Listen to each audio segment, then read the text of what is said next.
राम नाम की महिमा। कलयुग का जमाना था। भगत कबीर दास का जन्म एक कोरी के घर में हुआ था। जब आपने भक्ति की परीक्षा पास कर ली, तब कमाल नामक एक भगत को अपना चेला बनाकर आप काशी जी में निवास करने लगे। एक दिन की बात है।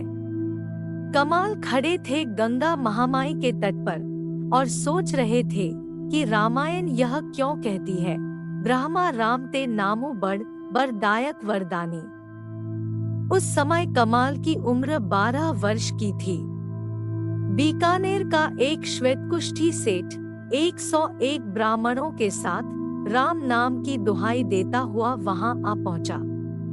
कमाल ने उससे इसका कारण पूछा तो मालूम हुआ कि सेठ जी अपने घर पर स्त्री सहित एक पुत्र छोड़कर उनको 3.5 लाख रू नकद देकर आप गंगा जी में जीवित समाधि लेने आए हैं।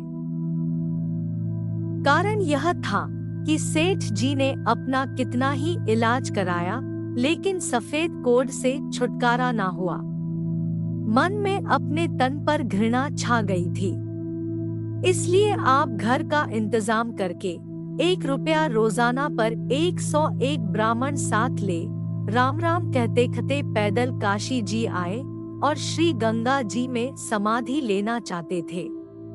कमाल ने कहा, अगर मैं तुम्हारा कोढ़ दूर कर दूं? सेठ बोला, तो फिर क्या कहना, अंधे को क्या चाहिए 2 आंखें। अगर आप मुझे अच्छा कर दें तो मैं 1 लाख आपके आज्ञा अनुसार खर्च कर सकता हूँ।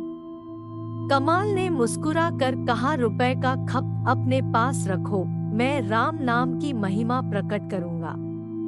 जिस राम के नाम को लेकर तुम इतने आदमी 1 महीने से यात्रा कर रहे हो, उसी राम नाम में कुछ जान है या वह बिल्कुल मुर्दा चीज है, यही मैं तुमको दिखाना चाहता हूँ। राम के नाम की कीमत हर एक साधक के लिए अलग अलग है, समझे? सेठ ने कहा, आप जो आज्ञा करे मैं वही करूं। कमाल बोला, इन सब लोगों को चुप करा कर किनारे पर बैठा दो, तुम कपड़े उतार कर गंगा जी में कमर तक घुसो। इसके बाद नाक पकड़कर गोता लगाओ। जब तली में पहुंचो तब तबीयत के साथ करुणा और प्रेम के साथ एक ही बार राम कहना, बस अच्छे हो जाओगे, नहीं तो मैं भी नास्तिक हो जाऊंगा। सेठ ने वैसा ही किया, लेकिन रोग अच्छा ना हुआ। कमाल बोले, तुमने मन लगाकर नाम नहीं लिया, करुणा और प्रेम को हृदय में नहीं ला सके। अब की बार मजबूरी के स्वर से राम कहना, समझे या नहीं? सेठ ने वैसा ही किया, लेकिन कुछ फल ना हुआ।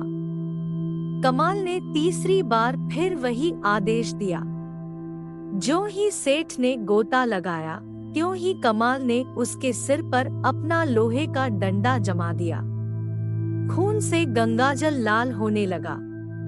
चोट खाकर भी सेठ ने गोता लगाया और तली में जाकर अपने हृदय में करुणा और प्रेम को उपस्थित पाया। अपने दिल की गांठ खोलकर कहा, राम। रोग दूर हो गया। सबने देखा, सेठ जी अच्छे हो गए। कमाल के हुक्म से सेठ जी अपने दल समेत उसी दिन बीकानेर के लिए रवाना हो गए। कमाल ने आकर कबीर साहब को सेठ की सारी कहानी सुनाई और अंत में जरा गर्मी के साथ यह कहा कि मैंने आपकी दया से केवल 3 बार के राम नाम से एक कोढ़ी को अच्छा कर दिया। कबीर साहब थे पूरे भगत। कमाल के रंग ढंग पर खफा हो उठे। बोले, मेरी चिट्ठी लेकर अभी तुलसीदास के पास जाओ। उन दिनों भगत तुलसीदास जी भी राजघाट पर ठहरे थे। कमाल ने जाकर उनके हाथ में एक कागज दिया। तुलसीदास जी ने उसे खोला तो केवल एक दोहा लिखा पाया। डूबा वंश कबीर का, उपजे पूत कमाल, 3 राम के नाम से कोढ़ी किया बहाल। तुलसीदास जी के पूछने पर कमाल ने सेठ का सारा वृतांत कह सुनाया। तुलसीदास जी ने समझ लिया कि कबीर जी चाहते हैं कि मेरे द्वारा कमाल का घमंड चूर हो और राम के नाम की ज्यादा कीमत प्रकट हो। तुलसीदास जी ने एक चेले को हुक्म दिया कि शहर में मुनादी करा दो कि काशी में जितने कोढ़ी हैं, वह सब तुलसीदास की कुटी पर आ जाएं। सबके कोढ़ दूर किए जाएंगे। शाम के 4 बजे तक 500 कोढ़ी आकर बैठ गए। तब तुलसीदास जी ने एक तुलसी पत्र मंगाया, उस पर एक राम नाम लिखा और उसे पिसवा कर एक घड़ा गंगाजल में घोल दिया। इसके बाद चेले को हुक्म दिया कि इस जल को सब कोढ़ियों पर जरा जरा छिड़क दो। वैसा ही हुआ। जिस आदमी के बदन पर बूंद पड़ती, बस छूमंतर की तरह उसका कोढ़ दूर हो जाता। सब कोढ़ी अच्छे होकर जय जयकार करने लगे। कमाल को बड़ा आश्चर्य हुआ। चुपचाप कबीर साहब के पास आकर उसने सब हाल कह सुनाया।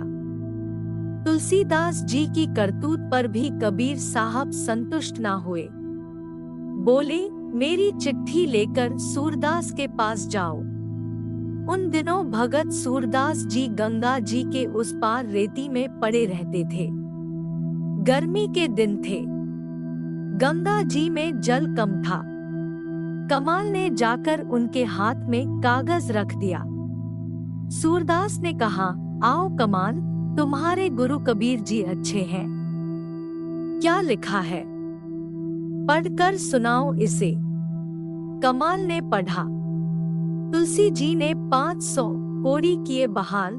कितनी कम कीमत हुई, एक नाम का लाल।